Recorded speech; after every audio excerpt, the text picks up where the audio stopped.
अस्सलाम वालेकुम बच्चे। तो आज हम डिस्कस करेंगे अपनी एक्सरसाइज 8.2। एक्सरसाइज स्टार्ट करने से पहले बच्चे इसके कुछ थ्योरम्स हैं, हम पहले वो अंडरस्टैंड कर लेते हैं, फिर हमारे पास बच्चे ये क्वेश्चन हैं बहुत ही इजी हो जाएंगे। ओके बच्चे, फर्स्ट थ्योरम हमारे पास आ जाता है इस एक्सरसाइज से रिलेटेड कि if two arcs of a circle or of concurrent circles are concurrent then the corresponding chords are equal। अच्छा बच्चे, सबसे पहले तो आपको ये पता होना चाहिए कि आर्क क्या होता है और आपके पास बच्चे ये कर्ड्स क्या होता है। तो ये बच्चे हमने लास्ट एक्सरसाइज में चीजें डिस्कस की थी, अभी दोबारा से मैं रिवाइज कर लेती हूँ कि आर्क और कर्ड होता क्या है। तो ये देखिए बच्चे, जरा ये हमने पढ़ा था कि if a line segment joining any two distinct point of a circle, कि अगर बच्चे एक लाइन जो है वो एक सर्कल को दो पॉइंट्स पे ज्वाइन करती है, उनको आपस में मिलाती है, तो ये हमारे पास क्या आ जाती है, ये कर्ड आ जाती है। ये आ जाती है बच्चे, ये जो हमारे पास बच्चे बाउंड्री है, इसको हम सर्कमफ्रेंस भी कहते हैं अपने सर्कल का। तो बाउंड्री पे बच्चे कोई भी इसका हिस्सा ले लेते हैं, कोई भी हम दो पॉइंट्स ले लेते हैं इस पे, वो हमारे पास क्या आ जाती है बच्चे, आर्क आ जाती है। तो बच्चे आप ये देखिए जरा, यहाँ से लेके यहाँ तक ये हमारे पास बच्चे एक आर्क है, ए बी और सी। ये ए से बी तक भी एक आर्क है और बी से सी तक भी एक आर्क। तो बच्चे दो होती है हमारे पास, एक होती है मेजर आर्क और एक होती है बच्चे माइनर आर्क। अब मेजर और माइनर आर्क में क्या फर्क है बच्चे? माइनर आर्क वो होती है जो कि हमारे पास सेमी सर्कल से छोटी होती है, मतलब कि बच्चे हाफ सर्कल से छोटी होती है। जैसे कि हमारे पास बच्चे ये आर्क है ए बी सी, ये हमारे पास क्या है बच्चे, ये एक आर्क है, ये हमारे पास माइनर आर्क है, ये हमारे पास हाफ सर्कल से छोटी है, मतलब 180 डिग्री से छोटी है।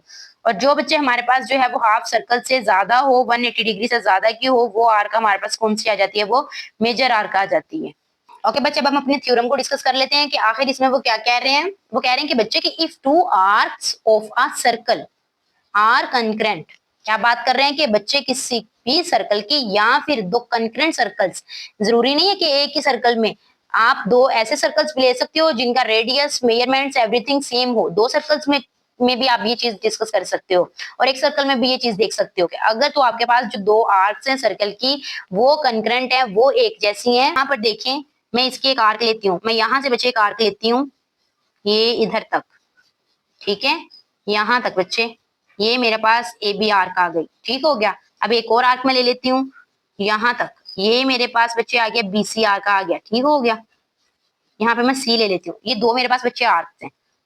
अगर तो वो कह रहे हैं कि ए बी और B C arc same circle में या फिर दो आइडेंटिकल सर्कल्स में सेम है, अब ये देखिए ए बी और बी सी आर्क का अगर आप डिस्टेंस देखेंगे तो ये बिल्कुल सेम है। अगर तो वो कह रहे हैं कि भाई इस तरह है, दोनों आर्क आपकी इक्वल है, मैं यहाँ पे लिख भी लेती हूँ कि मेरे पास अगर ए बी आर्क जो है वो इक्वल है किसके, बी सी आर्क के, बच्चे इक्वल हैं, then the corresponding chords are equal, तो इन्हीं की जो बच्चे कर्ड्स होंगी वो भी आपस में क्या होंगी, इक्वल होंगी। अब कर्ड बच्चे में पता है कि कर्ड क्या होता है, जो कि बच्चे सर्कल के किसी भी दो पॉइंट्स को आपस में मिलाती हैं। जैसे कि ये मेरे पास क्या आ गई, ए बी कर्ड आ गई, और ये बच्चे मेरे पास कौन सी कर्ड आ गई, ये बी सी कर्ड आ गई। अगर बच्चे ये दोनों सेम है, ए बी और बी सी आर्क सेम है, तो ये A B chord B C chord के इक्वल होगी। देन क्या मैं लिख दूंगी कि बच्चे जो मेरे पास ए बी कर्ड है वो किसके इक्वल है, वो बी सी कर्ड के इक्वल होगी। ठीक हो गया बच्चे, तो ये बस इतनी सी चीज इसमें बताई हुई है। हमारे पास थ्योरम नंबर 7 आ जाता है कि if two chords of a circle or of congruent circles are congruent. अब क्या बात कर रहे हैं बच्चे कि अगर आपके पास किसी भी एक सर्कल की या किसी भी दो कंकरेंट सर्कल्स की कर्ड्स आपस में इक्वल हैं, then their corresponding arcs minor या फिर मेजर आर कंकरेंट। क्या बात कर रहे हैं बच्चे कि अगर आपके पास किसी भी एक सर्कल की या किसी भी दो आइडेंटिकल सर्कल्स की, किसी भी दो बच्चे कंकरेंट सर्कल्स की कर्ड्स इक्वल हैं, तो उनकी आर्क जो होंगी वो भी आपस में इक्वल होंगी। अब वही बच्चे ये ऊपर वाले जो थ्योरम हमने बच्चे ये वाला डिस्कस किया था, 6 वाला थ्योरम, इसके ये उल्ट है लेकिन है बिल्कुल सेम वैसे ही। तो चले इनके अकॉर्डिंग चलते हैं। अब यहाँ पे बच्चे मैं डिस्कस करूंगी ये दो कंकरेंट सर्कल्स में, ठीक हो गया। ऊपर हमने बच्चे एक सर्कल में डिस्कस किया था, अब मैं आपको बच्चे दो सर्कल्स में डिस्कस करके बता देती हूँ। हमने बच्चे बात क्या की है कि इफ द टू कर्ड्स, हमने कर्ड्स की बात की है, तो बच्चे हम यहाँ पे भी एक कर्ड ले लेते हैं, अपनी सर्कल में कर्ड लेते हैं। ये है बच्चे मेरे पास ए बी कर्ड, ठीक है, ये इक्वल है किसके, उन्होंने कहा अगर ए बी कर्ड जो है वो इस कर्ड के इक्वल है, तो है ना ये इक्वल बच्चे, ए बी बिल्कुल सेम कर्ड है और यहाँ पे भी सी डी में भी बिल्कुल वही सेम मेजरमेंट में ये आ रही है। तो हम यहाँ पे लिख देते हैं कि भाई अगर हमारे पास जो है ए बी कर्ड जो है वो इक्वल है सी डी कर्ड के इक्वल है। अगर ये इक्वल है फिर क्या होगा, their corresponding arcs are concurrent, तो उनके जो बच्चे कोरेस्पॉन्डिंग आर्क्स होंगे वो भी क्या होंगी, वो भी आपस में इक्वल होंगी, वो भी कंकरेंट होंगी। तो ये देखिए बच्चे, ये वाली आर्क ए बी और ये जो बच्चे सी डी आर्क है, ये सी डी आर्क, ये भी आपस में क्या होंगे, ये इक्वल होंगी। ठीक है, तो हम यहाँ पे लिख देते हैं देन जो हमारे पास ए बी आर्क होगी वो किसके इक्वल होगी, वो सी डी आर्क के इक्वल होगी। ठीक हो गया। तो बहुत ही सिंपल सिंपल से बच्चे ये थ्योरम है इसमें। तो यहाँ पर भी बच्चे उन्होंने ये इसी तरह आपको शो किया हुआ है कि अगर हमारे पास जो है ये ए बी और सी डी आपस में इक्वल है तो ये बच्चे जो आर्क है और ये वाली जो आर्क है ये भी दोनों आपस में इक्वल है। ओके बच्चे, अब हमारे पास एक थ्योरम आ जाता है कि equal curves of a circle. ठीक है, एक सर्कल या फिर कंकरेंट सर्कल्स की अगर कर्व्स इक्वल हैं, subtend equal angles eight the centre. तो बच्चे जो एंगल उनके सेंटर से बनेंगे वो भी इक्वल होंगे। चलें ठीक है, इस चीज को भी हम देख लेते हैं बच्चे। तो यहाँ पे हम ये चीज प्रूव करके उनको बताते हैं। उन्होंने कर्व्स की बच्चे बात की है यहाँ पे। ठीक है, तो हम पहले अपनी कर्व बना लेते हैं। यहाँ पे बच्चे मैं एक कर्व लेती हूँ ए बी, यहाँ से ये इतनी बच्चे मेरे पास ए बी कर्व है, इसको मैं ए और बी का नाम दे रही हूँ। ये बच्चे मेरे पास है ए बी कर्व। ठीक है, अब अगर मेरे पास बच्चे जो दूसरी यहाँ पे कर्व बन रही है वो भी सेम है, ये देखिए बच्चे बी सी कर्व। ठीक हो गया। अगर मेरे पास बच्चे ए बी और बी सी कर्व आपस में इक्वल हैं, मैं यहाँ पे लिख भी लेती हूँ कि अगर बच्चे मेरे पास जो ए बी कर्व है वो इक्वल है बी सी कर्व के, तो क्या करना है, अगर ये बच्चे इक्वल हैं तो इनके जो सबटेंडेड एंगल्स हैं वो भी आपस में क्या होंगे, वो भी इक्वल होंगे। सबटेंडेड एंगल्स मीन कि बच्चे सेंटर के साथ जो इनके एंगल बन रहे हैं, जो सेंट्रल एंगल बन रहे हैं दोनों के, वो भी आपस में इक्वल होंगे। तो ये बच्चे इनका सेंटर रहा, इसको हम बच्चे ओ का नाम दे देते हैं। ठीक हो गया। तो ये देखिएगा बच्चे अभी इनके सेंटर के साथ भी एंगल बनने लगे हैं, ये इस तरह, ये देखिए बच्चे। तो ये जो एंगल है बच्चे और ये जो एंगल है ये दोनों भी आपस में क्या होंगे, ये इक्वल होंगे। ए ओ बी, बी ओ सी। तो देन क्या कह रहे हैं कि ए ओ बी एंगल किसके बराबर होगा, ओ सी के बराबर होगा। बी ओ सी के बराबर होगा ये। ठीक है बच्चे, तो ये देखिए जरा यहाँ पे भी इन्होंने ये इसी तरह शो किया हुआ है कि अगर बच्चे ये वाली ए बी और सी डी कर्व आपस में इक्वल है तो ये जो बच्चे इनके एंगल बन रहे हैं ये वाले, ये भी आपस में इक्वल होंगे। ठीक है, तो ये देखिए जरा ये चीज उन्होंने की, अगर ये बराबर है तो ये एंगल्स भी इनके आपस में बराबर होंगे। लास्ट वन थ्योरम है बच्चे हमारे पास कि if the angles subtended by the two chords of a circle or congruent circles. Congruent circle means के दो एक जैसे बिल्कुल सर्कल्स, एक सर्कल में ये बात डिस्कस कर सकते हैं और आप दो सर्कल्स में भी बात डिस्कस करते हैं, लेकिन सर्कल्स दोनों कंकरेंट होने चाहिए, दोनों का रेडियस वगैरह हर चीज सेम होनी चाहिए। At the centre are equal then the curves are equal. अब यहाँ पे बात बच्चे उन्होंने ऊपर वाले जो थ्योरम हमने प्रूव किया है उसके उल्ट कर दी है। यहाँ पे बच्चे हमने कर्व को लेके हमने एंगल्स को प्रूव किया था कि इक्वल थे, और यहाँ पे बच्चे हमने अपने यही जो सबटेंडेड एंगल्स है, सेंट्रल एंगल है, इनको लेके हमने कर्व्स को प्रूव करना है। ठीक है, अच्छा बच्चे, तो ये देखिए जरा ये हमारे पास क्या आ जाता है, ये बच्चे सेंटर ओ आ जाता है हमारे पास। ठीक हो गया। अब यहाँ से बच्चे हमने क्या करना है कि हमने अपना जो है वो एंगल ड्रा करना है यहाँ पे। ठीक है, हमने बच्चे यहाँ पे दो एंगल्स लेने हैं सेंटर से, ये इस तरह। ये बच्चे हम इसको आर्क के साथ मिला रहे हैं, ए बी आर्क के साथ हमने बच्चे इसको मिलाया, तो ये एक एंगल हमारे पास आ गया। और सेम कुछ इसी तरह का जो है वो हमने यहाँ पे भी बच्चे ये ड्रा कर लिया। ठीक है, ये भी हमने बी और सी आर्क के साथ इसको मिला दिया। ठीक हो गया बच्चे, तो ये वाला जो एंगल है, अब वो बात करें कि अगर ये दोनों एंगल्स आपस में इक्वल हैं, मैं यहाँ पे लिखती भी हूँ कि अगर बच्चे मेरे पास जो है ये major angle A O B ये बच्चे अगर आपस में इक्वल हैं बी ओ सी के, ठीक है, बी ओ सी के इक्वल हैं, तो फिर जो बच्चे इनकी कर्व्स हैं, ये वाली ए बी कर्व और ये जो है बच्चे बी सी कर्व, ये दोनों आपस में भी क्या होंगे, ये इक्वल होंगी। तो हम यहाँ पे लिख देंगे कि देन जो हमारे पास ए बी कर्व है वो किसके इक्वल है, वो बी सी कर्व के इक्वल है। ठीक हो गया बच्चे, तो ये बहुत ही इजी और छोटे छोटे से थ्योरम थे, ये बच्चे हमारे प्रूव हो गए हैं। ये देखिए बच्चे, ये दो चीजें बस इसमें देखनी थी। अब चलते हैं बच्चे हम अपनी एक्सरसाइज की तरफ। तो एक्सरसाइज भी इसकी बहुत ही इजी है। एक्सरसाइज 8.2 क्वेश्चन नंबर 1 है बच्चे हमारे पास कि इन द गिवन फिगर, ये बच्चे हमें एक डायग्राम उन्होंने दी हुई है। ठीक है, ये कुछ इसमें बच्चे ये देखिए आप कर्व्स हैं और कुछ हमारे पास बच्चे ये एंगल्स बन रहे हैं इसमें। ठीक है, अब यहाँ पे बच्चे वो बात क्या कर रहे हैं कि P Q, Q R, R S and S T R equal. ये देखिए जरा बच्चे, पी क्यू ये पॉइंट है हमारे पास P, P Q, Q R, R S और एस टी, अगर वो कह रहे हैं कि ये इक्वल है, एंड साथ में और उन्होंने क्या बता दिया कि जो पी ओ टी है वो हमारे पास कितना है, ये एंगल बच्चे पी ओ टी कितना है, ये 70 है। Then find the value of x. तो वो कह रहे हैं कि फिर आप ये जो एक्स है आप इसकी वैल्यू फाइंड आउट करें। ठीक हो गया बच्चे। अब हमने इस x की वैल्यू फाइंड आउट करनी है इसमें। बच्चे गिवन क्या है, हम सबसे पहले तो वो लिख लेते हैं। गिवन है हमें बच्चे,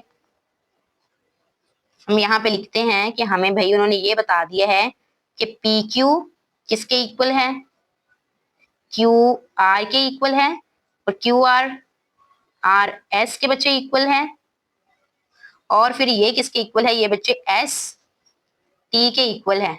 ये इस तरह अगर ये सारे इक्वल हैं, ठीक है, ये 4 बच्चे इक्वल कर्व्स हैं हमारे पास, P Q Q R R S और एस टी, ये आपस में इक्वल हैं। और साथ में एक और चीज उन्होंने हमें बता दी है कि जो हमारे पास मेजर एंगल पी और टी है, ये बच्चे कितना है, ये हमारे पास है 70 डिग्री। पी और टी कितना है बच्चे, ये 70 डिग्री है। अगर बच्चे हमारे पास ये कर्व्स इक्वल हैं, यहाँ पे हमने बच्चे थ्योरम अपना डिस्कस किया था कि अगर हमारे पास ये कर्व्स जो हैं ये इक्वल होंगी तो जो इनके जो सबटेंडेड एंगल्स होंगे ये भी आपस में इक्वल होंगे। तो ये देखिए जरा बच्चे, ये कुछ इस तरह नहीं हमारे पास आ जाएगा, पीओ क्यू, यहाँ से हम एक डॉटेड लाइन ले आते हैं, यहाँ से ये देखिए बच्चे,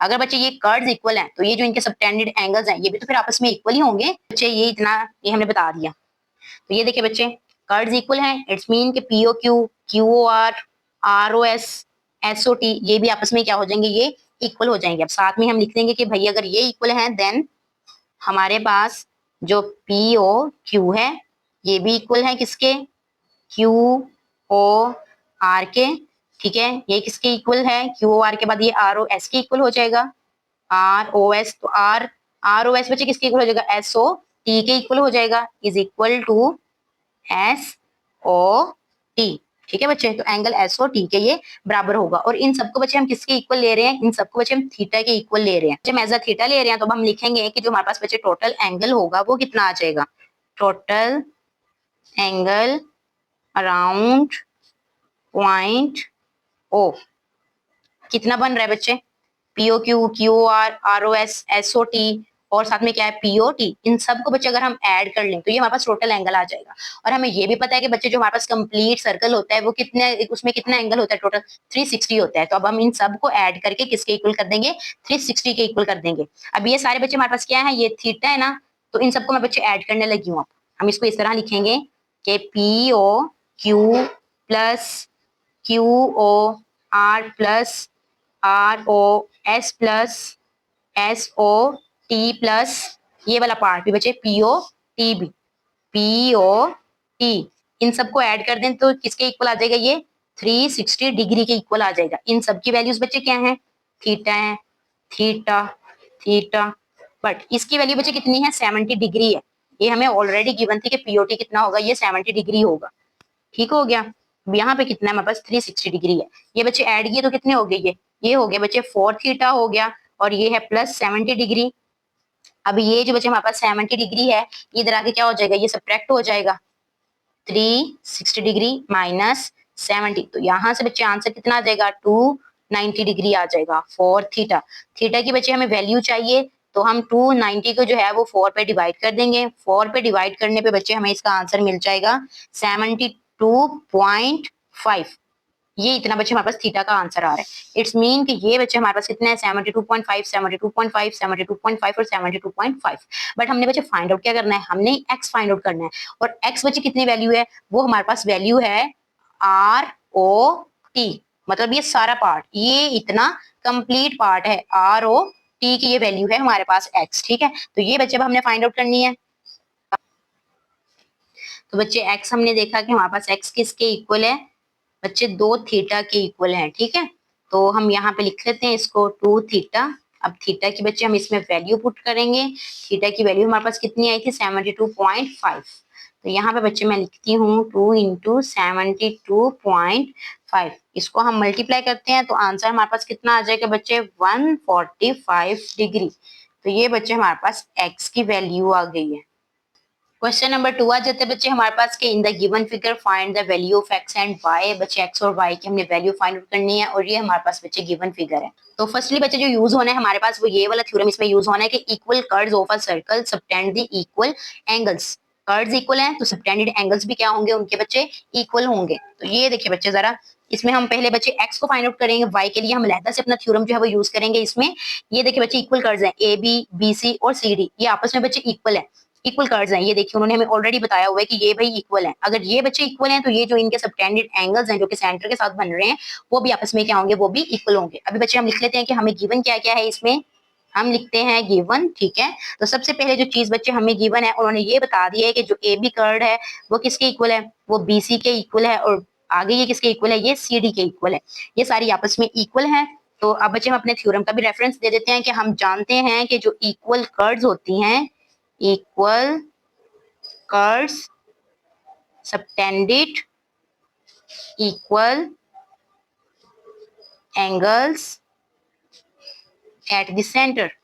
ठीक हो गया बच्चे। साथ में हमने अपने थ्योरम का भी रेफरेंस दे दिया और फिर आगे हम अपनी बात चलाते हैं कि भाई अगर कर्व्स इक्वल हैं तो इनके जो सबटेंडेड एंगल्स है ना, एओ बी, बीओ सी और सीओ डी, ये भी आपस में क्या होंगे, ये भी इक्वल होंगे। ठीक है। अब यहाँ पे हम लिख लेते हैं कि therefore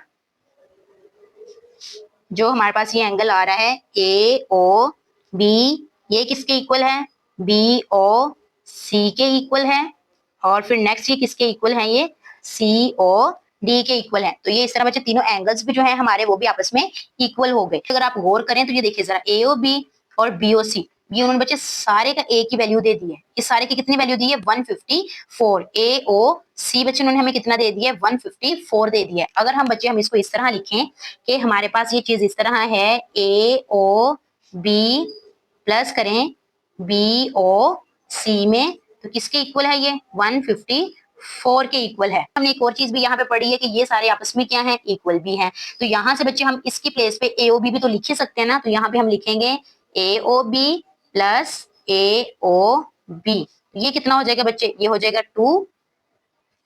2 angle A O B, ठीक है, 154। तो यहाँ से जो बच्चे ये 2 है वो इधर वाली साइड पे आके क्या हो जाएगा, डिवाइड हो जाएगा। तो 154 डिवाइडेड बाय 2 किसके इक्वल आ जाएगा बच्चे, 77 डिग्री के इक्वल आ जाएगा। अब ये बच्चे हमारे पास वैल्यू आ चुकी है ए ओ बी की, कितनी आ गई है बच्चे, 77।